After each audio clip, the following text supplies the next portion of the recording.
સુરતમાં અસામાજિક તત્વોનો આતંક અલગ અલગ વિસ્તારોમાં યથાવત રીતે જોવા મળી રહ્યો છે। કાયદા અને વ્યવસ્થાની સ્થિતિને પડકાર ફેંકતા અસામાજિક તત્વો દ્વારા પાંડેસરા વિસ્તારમાં એક યુવક પર તીક્ષ્ણ હથિયારથી હુમલો કરવામાં આવ્યો હતો, જેનો વિડીયો સામે આવ્યો છે, જેથી હાલ પોલીસે વધુ તપાસ હાથ ધરી છે।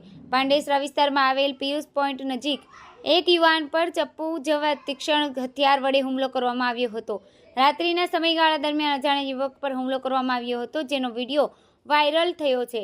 યુવક પર સરજાહેર હુમલો કરાતા લોકોમાં પણ ભયનો માહોલ ફેલાયો છે। વિડીયો સોશિયલ મીડિયામાં વાયરલ થતા પાંડેસરા પોલીસે અસામાજિક તત્વો દ્વારા વિરુદ્ધ તપાસ હાથ ધરી છે, પરંતુ વિડીયો પરથી એ માલુમ પડી રહ્યું છે કે અસામાજિક તત્વોને પોલીસનો કોઈ ડર ન હોય તે રીતે લોકોને સરજાહેર મારવામાં આવી રહ્યા છે। ત્યારે પોલીસ દ્વારા નક્કર કામગીરી કરવામાં આવે તેવી માંગ કરવામાં આવી રહી છે।